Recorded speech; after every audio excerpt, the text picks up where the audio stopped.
Hello students, welcome all of you. BSc second year में section A में पिछले lecture में हमने रक्त परिसंचरण की कार्यकी को कंप्लीट किया है, यानी चैप्टर नंबर 3 को कंप्लीट किया है। आज हम नेक्स्ट चैप्टर सेक्शन ए का चैप्टर नंबर 4 श्वसन की कार्यकी की स्टडी करेंगे। इसमें सबसे पहले श्वसन क्या होता है, सिंपल डेफिनेशन सबसे सरल शब्दों में हम यदि बोले ऑक्सीजन को लेना और CO2 को बाहर निकालना श्वसन कहलाता है। ऑक्सीजन को अंदर ग्रहण किया जाता है, ब्लड में जाएगी, ब्लड से सेल के अंदर जाएगी, सेल में जो ग्लूकोज है उसका ऑक्सीडेशन करेगी, एनर्जी गेन होगी। ग्लूकोज का जब ऑक्सीडेशन होगा CO2 बनेगी, वो CO2 फिर टिश्यूज से एल्वियोलाई में आती है लंग्स के अंदर और बाहर एक्सक्रीट कर दी जाती है। ये प्रोसेस श्वसन या रेस्पिरेशन कहलाती है। अब इस श्वसन की प्रोसेस के अंदर मेन जो श्वसन की हम बोल सकते हैं यूनिट जो है, यानी जो ये श्वसन है, गैसों का जो एक्सचेंज है, O2 और CO2 का जो एक्सचेंज है लंग्स में या फेफड़ों में वायु कोशिकाओं में होता है। यानी जो श्वसन में गैसों के विनिमय की सतह है वो फेफड़ों में पाई जाने वाली वायु कोशिकाएं एल्वियोलाई होती है। वायु कोशिका, एल्वियोलाई और रक्त की जो केशिकाएं हैं या कैपिलरीज हैं उनके बीच में गैसों का एक्सचेंज होता है। इसको हम एक डायग्राम से बताएं कि किस तरह से एक्सचेंज होगा। जैसे ये लंग्स के अंदर पाई जाने वाली एल्वियोलाई है, ये लंग्स में प्रेजेंट वायु कोशिका है, इसके साथ में इससे अटैच ब्लड कैपिलरीज होती है। इससे इस तरह से ब्लड कैपिलरीज जुड़ी रहती है, अनेक ब्लड कैपिलरीज इनके साथ अटैच रहेगी। ये रक्त केशिका है। ये तो क्या है, वायु कोशिका या एल्वियोलाई जिन्हें बोला जाता है, और ये रक्त केशिकाएं हैं। ये स्ट्रक्चर है केशिकाएं, ब्लड कैपिलरीज। तो जो O2 और CO2 का एक्सचेंज है, आदान प्रदान है, किस किस के बीच में होगा? बाहर से जो ऑक्सीजन आई हमारे रेस्पिरेटरी सिस्टम के थ्रू एल्वियोलाई में आई, एल्वियोलाई में से इस ऑक्सीजन को किसके अंदर भेजा जाता है? ब्लड कैपिलरीज के अंदर। और ब्लड कैपिलरीज में उपस्थित CO2 को किसके अंदर डाला जाता है? वायु कोशिका में। तो यहाँ पर वायु कोशिका में O2 व CO2 का एक्सचेंज होता है, विनिमय होता है।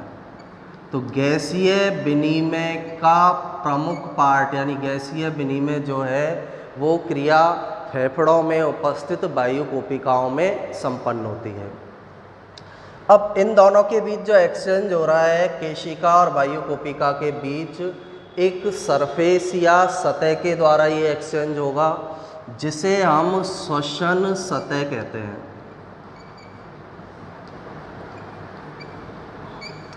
यानी जिस सरफेस या सतह से O2 CO2 का आदान प्रदान होगा उसे श्वसन सतह के नाम से, रेस्पिरेटरी सरफेस के नाम से उसे जाना जाता है। अब श्वसन सतह में क्या क्या शामिल होता है? श्वसन सतह में पहला जो पार्ट शामिल होगा वायु कोशिका की एपिथेलियम।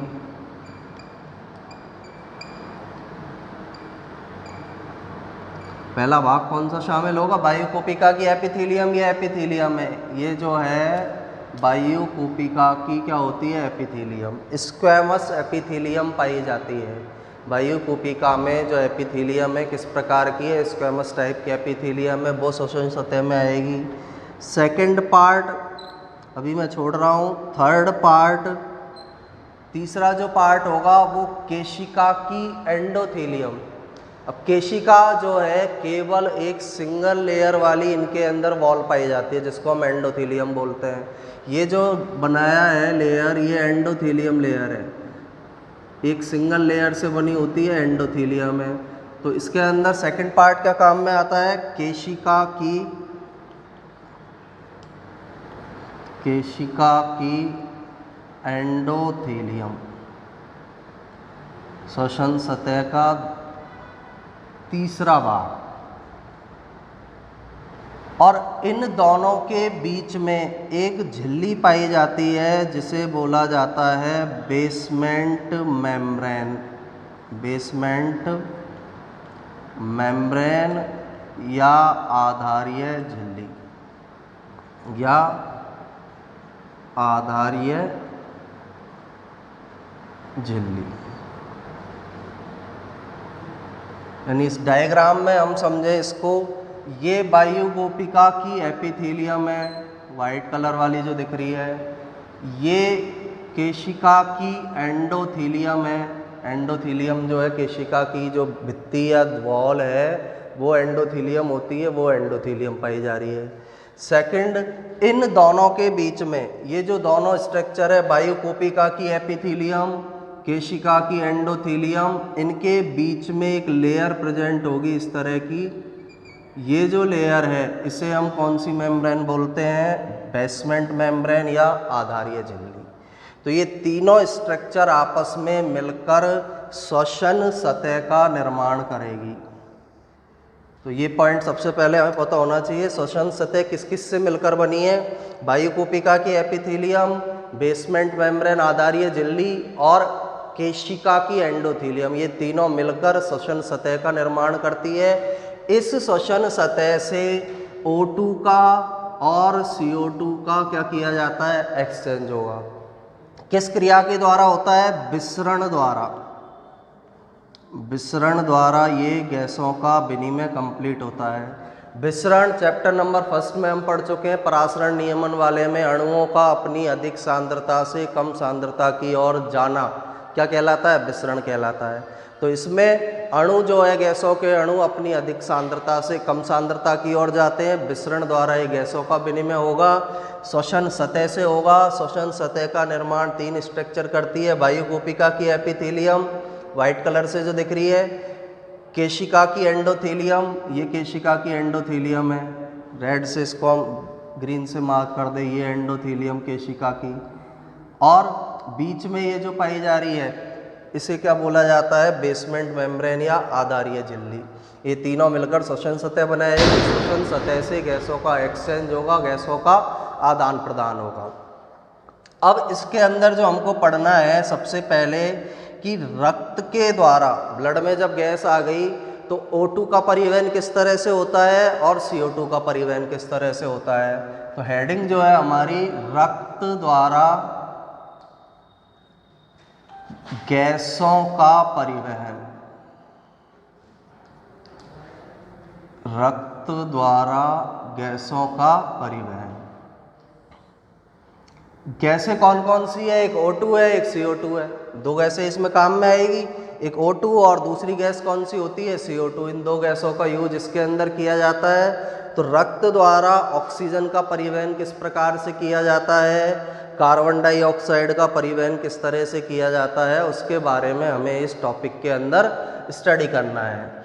अब रक्त द्वारा गैसों के परिवहन में सबसे पहला पॉइंट ऑक्सीजन जो है, ऑक्सीजन की हम बात करें, 97% जो O2 है उसका परिवहन किसके द्वारा होगा, RBC द्वारा। रक्त में पाया जाने वाला पार्ट है, रेड ब्लड कॉर्पस्कुलेस, उसके द्वारा होगा। 3% जो बची हुई O2 है उसका परिवहन किसके द्वारा किया जाता है, रक्त का जो तरल भाग है प्लाज्मा द्वारा। यानी 97% ऑक्सीजन का परिवहन RBC के द्वारा किया जाएगा, 3% ऑक्सीजन का परिवहन प्लाज्मा द्वारा। Second CO2। CO2 में क्या है, लगभग 23% जो CO2 है उसका परिवहन किसके द्वारा होता है, RBC द्वारा। 7% CO2 का परिवहन रक्त के प्लाज्मा तरल भाग द्वारा। अब बची कितनी परसेंट, 30% CO2 हो गई। 70% CO2 का परिवहन बाइकार्बोनेट आयनों के रूप में होता है।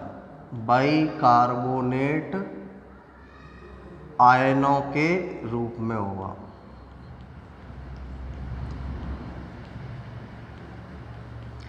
ये प्लाज्मा द्वारा ही, बाइकार्बोनेट आयन के रूप में प्लाज्मा द्वारा ही होगा। लेकिन यहाँ पर 7% CO2 प्लाज्मा में डायरेक्ट घुली हुई है। यहाँ जो होगा ये बाइकार्बोनेट आयन के फॉर्म में या बाइकार्बोनेट आयन के रूप में CO2 का परिवहन होता है। तो ये दोनों गैसों का परिवहन है। ऑक्सीजन 97% RBC द्वारा परिवहित होगी, 3% ऑक्सीजन प्लाज्मा द्वारा होगी, 100% होगी कंप्लीट। CO2 23% RBC द्वारा इसका परिवहन किया जाता है, 7% का प्लाज्मा द्वारा, प्लाज्मा में घुली हुई अवस्था में होगा। 70% CO2 का परिवहन बाइकार्बोनेट आयनों के रूप में प्लाज्मा के द्वारा किया जाता है। प्लाज्मा में बाइकार्बोनेट आयन के फॉर्म में CO2 का परिवहन किया जाता है। अब इसमें सबसे पहले हमको पढ़ना है O2 का परिवहन और उसके बाद हम पढ़ेंगे CO2 के परिवहन के बारे में। तो नेक्स्ट इसके अंदर सब हेडिंग O2 का परिवहन।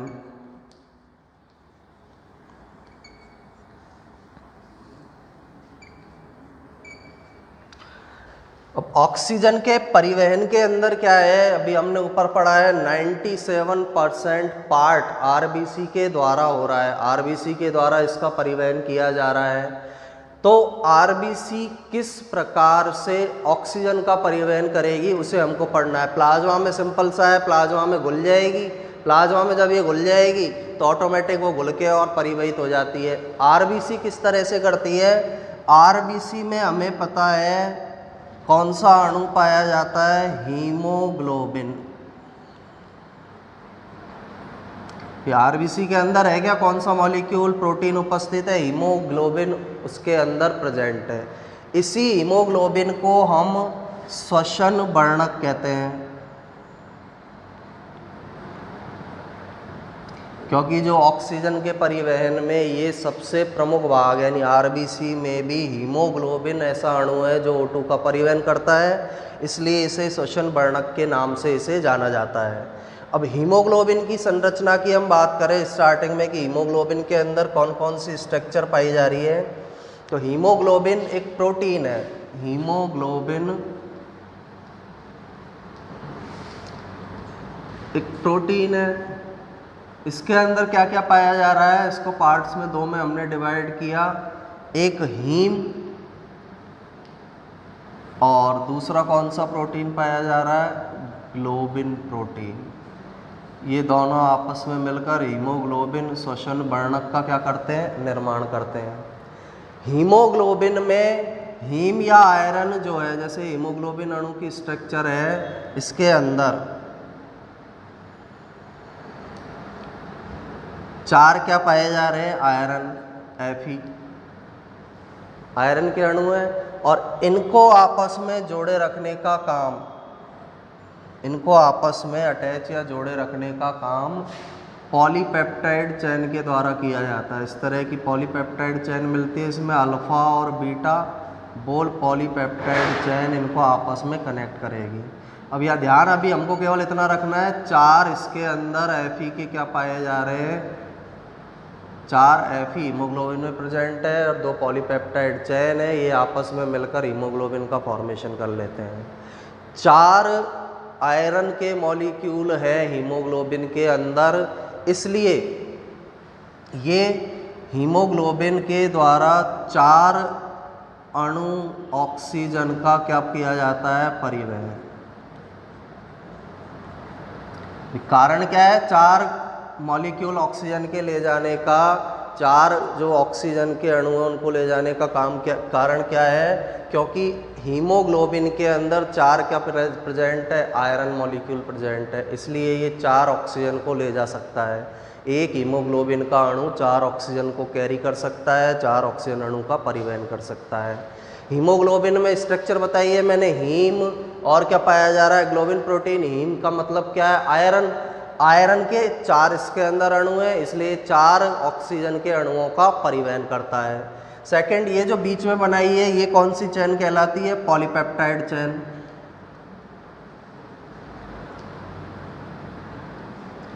पॉलीपेप्टाइड चेन या श्रृंखला इनको बोल सकते हैं। 2 टाइप की होती है, अल्फा और बीटा। ये पॉलीपेप्टाइड चेन जो है इनसे किसका फॉर्मेशन हुआ है? ग्लोबिन प्रोटीन का। तो ये हीमोग्लोबिन की स्ट्रक्चर या संरचना है। इसके बारे में शॉर्ट नोट पूछा जाता है कि हीमोग्लोबिन क्या है, तो उसके बारे में हमें ये डिटेल बतानी है कि हीमोग्लोबिन आरबीसी में पाया जाने वाला श्वसन वर्णक है, ऑक्सीजन के परिवहन में रोल प्रोवाइड करता है। हीमोग्लोबिन की स्ट्रक्चर में हीम समूह और ग्लोबिन प्रोटीन होता है। इसकी स्ट्रक्चर को हम देखें तो 4 हीम समूह आयरन पाए जाते हैं, पॉलीपेप्टाइड चेन मिलेगी अल्फा और बीटा टाइप की, और 4 एक हीमोग्लोबिन में 4 आयरन के अणु हैं, इसलिए 4 अणु ऑक्सीजन का परिवहन कर सकता है। अब जब ऑक्सीजन के साथ ये हीमोग्लोबिन मिलता है, यानी O2 के साथ जब ये अटैच होगा हीमोग्लोबिन, तो क्या बोला जाता है? किसका निर्माण होगा? ऑक्सी हीमोग्लोबिन का। ऑक्सी हीमोग्लोबिन बनता है। और हीमोग्लोबिन के साथ ऑक्सीजन जब जुड़ता है तो इसे हम बोलते हैं हीमोग्लोबिन का संतृप्तीकरण।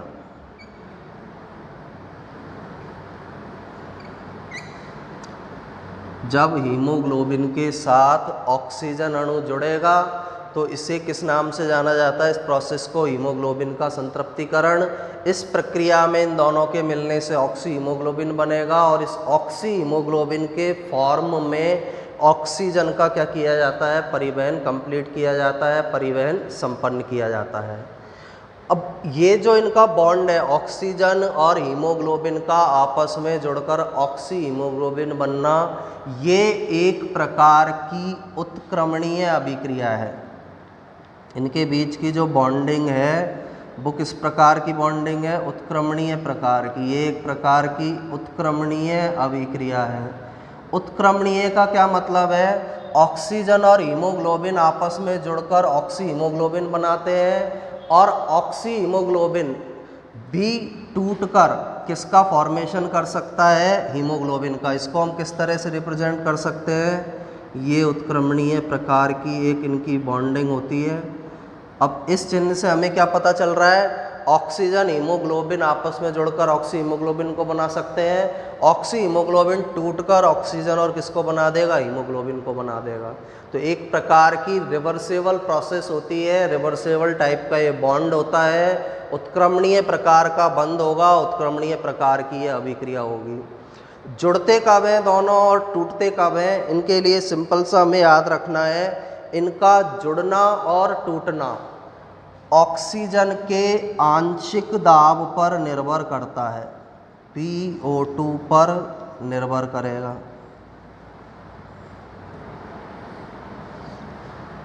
ऑक्सीजन का हीमोग्लोबिन से जुड़ना, ऑक्सी हीमोग्लोबिन का टूटकर ऑक्सीजन और हीमोग्लोबिन बनाना, PO2, यानी इसका मतलब क्या है? PO2 का ऑक्सीजन के आंशिक दाब, पार्शियल प्रेशर ऑफ ऑक्सीजन पर डिपेंड करेगा।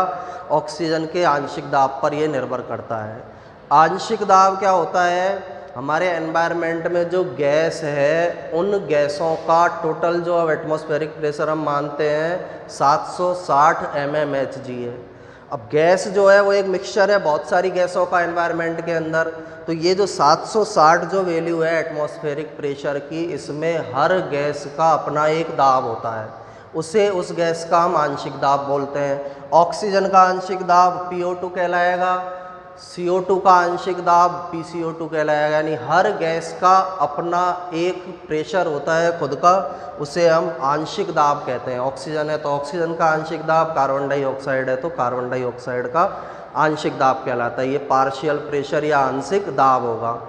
निकालते कैसे हैं? एक सिंपल से एग्जांपल से मैं बताऊं। जैसे टोटल एटमॉस्फेरिक प्रेशर है 760 mmHg, ऑक्सीजन की परसेंटेज मात्रा कितनी है? 21%। 760 × 21/100, तो ऑक्सीजन का जो आंशिक प्रेशर निकलेगा, यानी किस तरह से निकाला ये, total atmospheric pressure 760 mmHg, oxygen की परसेंटेज मात्रा 21, तो ऑक्सीजन का हमको आंशिक दाब निकालना है 21 अपॉन क्या आ जाएगा 100। इसको जब आगे हम सॉल्व करेंगे 159 mmHg ऑक्सीजन का क्या होता है आंशिक दाब, इस तरह से इसको निकाला जाता है।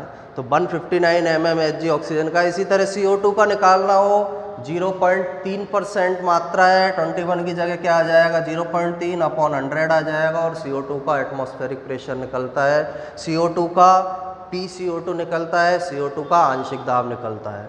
अब ये तो केवल आंशिक दाब के बारे में था, होता क्या है, अभी हम ये बात कर रहे थे कि ऑक्सीजन और हीमोग्लोबिन का जुड़ना और ऑक्सी हीमोग्लोबिन का टूटना किस पर डिपेंड है, PO2 पर।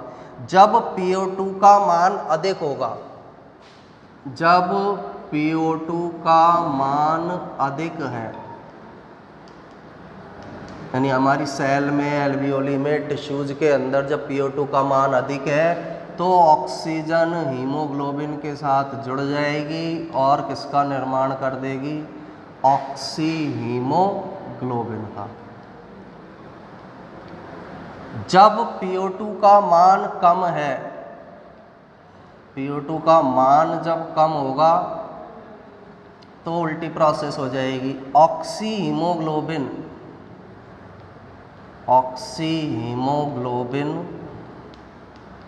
जो मॉलिक्यूल है वो किसके अंदर टूट जाता है, ऑक्सीजन में और हीमोग्लोबिन में। तो ये हमें ध्यान रखना है कि जो ये प्रोसेस, ये प्रक्रिया जो बताई है मैंने, ऑक्सीजन और हीमोग्लोबिन आपस में जुड़कर ऑक्सी हीमोग्लोबिन बनाते हैं, किस पर डिपेंड है, PO2 के मान पर। PO2 अधिक है, PO2 अधिक है, ये अधिक का सिंबल बनाया मैंने, तो ऑक्सीजन और हीमोग्लोबिन जुड़कर ऑक्सी हीमोग्लोबिन बना लेंगे। PO2 कम है, ऑक्सीजन का आंशिक दाब कम है हमारे टिश्यूज के अंदर या हमारी बॉडी में, तो ऑक्सी हीमोग्लोबिन टूटकर ऑक्सीजन और किसका निर्माण कर देता है, हीमोग्लोबिन का। तो ये इनका आपस में जुड़ना, अटैच होना और एक ऑक्सी हीमोग्लोबिन का टूटना ऑक्सीजन के आंशिक दाब पर निर्भर करेगा। अब दो स्ट्रक्चर मेन थी, अभी मैंने बताया था, जो श्वसन का विनिमय हमारा हो रहा है, वायुकोपिका में ऑक्सीजन आई, वायुकोपिका से ब्लड में जाएगी, ब्लड से किसके अंदर जाती है, टिश्यू के अंदर जाती है। अब एक टेबल के द्वारा हम बताएं कि किस तरह से इनका आपस में एक्सचेंज होगा। तो सबसे पहले वायुमंडलीय, पहले तो दोनों गैसें हम लिख लेते हैं, ऑक्सीजन, दूसरी गैस कौन सी है, CO2। वायुमंडल के अंदर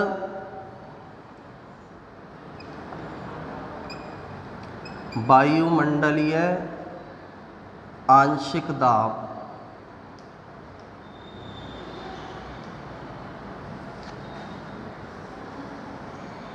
पहला हमने लिखा वायुमंडलीय आंशिक दाब नापते mmHg में, यूनिट याद रखनी है mmHg। दूसरा होता है वायुमंडल के बाद कूपिकीय आंशिक दाब, कूपिकीय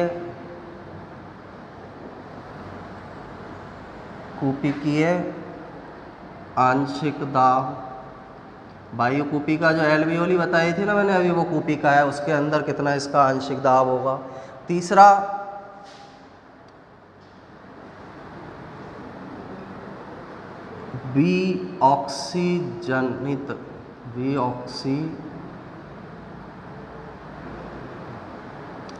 विऑक्सीजनित रक्त में आंशिक दाब, रक्त में आंशिक दाब। फोर्थ, ऑक्सीजनित रक्त में आंशिक दाब, ऑक्सीजनित रक्त में आंशिक दाब। और लास्ट, ऊतकीय आंशिक दाब।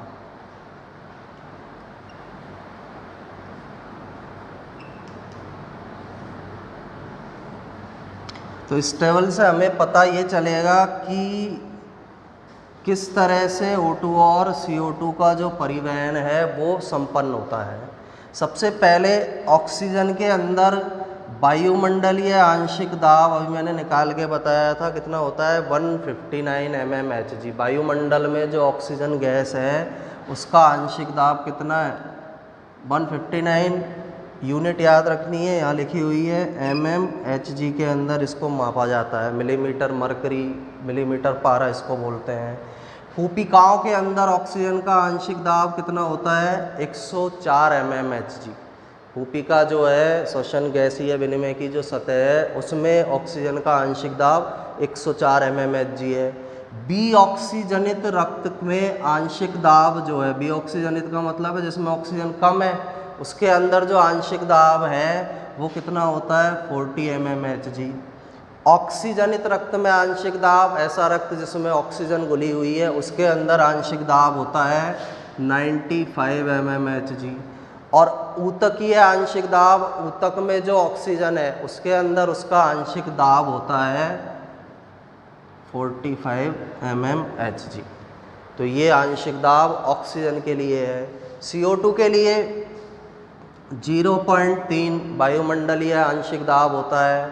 कूपिकीय आंशिक दाब यानी कूपिकाओं के अंदर आंशिक दाब इसका कितना होता है 40। कूपिका भी मैंने बताई थी, गैसों की विनिमय की जो सतह है उस गैसों की विनिमय की सतह को हम क्या बोलते हैं कूपिका, उसमें 40 है। बी ऑक्सीजनित रक्त में आंशिक दाब 45। ऑक्सीजनित रक्त के अंदर CO2 का आंशिक दाब 40 है। और ऊतकों के अंदर जो CO2 का आंशिक दाब है वो कितना होता है 45। तो ये आंशिक दाब की वैल्यू है, आंशिक दाब के ये मान है। वायुमंडल में वायुमंडल में 159, 104, फिर 40, 95, 45 इस तरह का आंशिक दाब O2 का मिलेगा।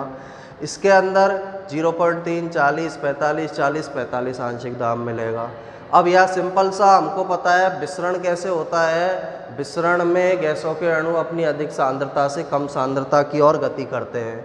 इसके अंदर क्या होगा इस प्रोसेस में, वायुमंडलीय आंशिक दाब 159 है, कूपिकाओं का 104 है। वायुमंडल से जो ऑक्सीजन है वो किसके अंदर एंटर हो जाती है,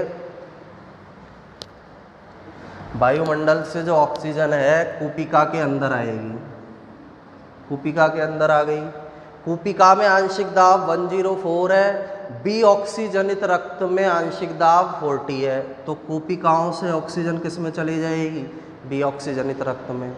अब जब बी ऑक्सीजनित रक्त में ऑक्सीजन जाएगी तो इसका आंशिक दाब बढ़कर कितना हो जाता है 95। आंशिक दाब में वृद्धि होगी और ये कितना हो जाता है 95 हो जाता है। 95 हुआ। ऑक्सीजनित रक्त में आंशिक दाब कितना हो गया 95।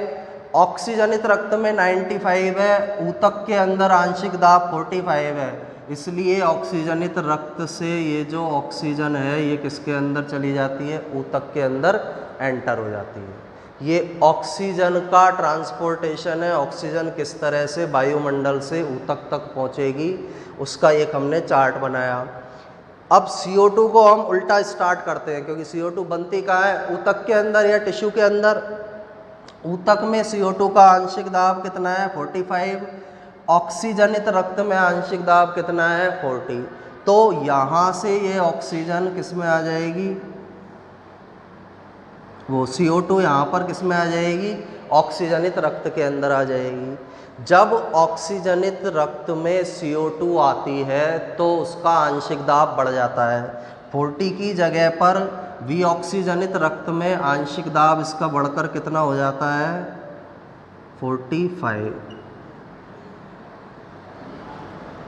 बढ़ गया आंशिक दाब। अब बी ऑक्सीजनित रक्त के अंदर आंशिक दाब कितना है 45 है। कूपिका के अंदर कितना है 40 आंशिक दाब है।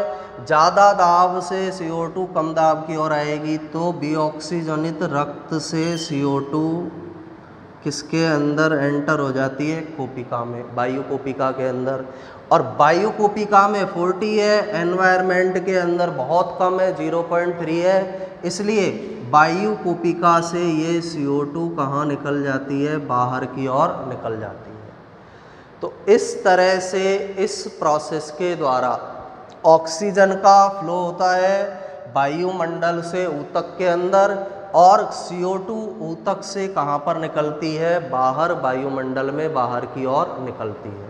तो ये सब कुछ आंशिक दाब पर डिपेंड करता है। PO2 का मान जहाँ अधिक है, यहाँ PO2 का मान अधिक है कूपिकाओं में, तो ऑक्सी हीमोग्लोबिन बन जाएगा, ऑक्सीजन हीमोग्लोबिन के साथ जुड़ेगी, ऑक्सी हीमोग्लोबिन बना देगी। PO2 का मान यहाँ पर कम है, ऊतक में 45 रह गया, तो यहाँ पर ऑक्सी हीमोग्लोबिन टूट जाता है, ऑक्सीजन को ऊतक के अंदर रिलीज कर देता है, मुक्त कर देता है। तो ये PO2 के मान पर डिपेंड करता है कि PO2 का मान जब अधिक है तो ऑक्सीजन और हीमोग्लोबिन आपस में जुड़कर ऑक्सी हीमोग्लोबिन बना देते हैं यहाँ पर कूपिका में। फिर ऊतक में जब PO2 का मान कम है, PO2 का मान कम है, तो ऑक्सी हीमोग्लोबिन ऊतक में टूटकर ऑक्सीजन और हीमोग्लोबिन में टूट जाता है। ऑक्सीजन को बाहर क्या कर दिया जाता है, मुक्त कर दिया जाता है। और ऑक्सीजन का हीमोग्लोबिन के साथ जुड़ना हीमोग्लोबिन का संतृप्तिकरण कहलाता है। हीमोग्लोबिन के संतृप्तिकरण तक हमने आज पढ़ा है किस तरह से प्रोसेस ये प्रक्रिया पाई जा रही है, आंशिक दाब पर किस तरह से निर्भर है, उसको हमने पढ़ा है।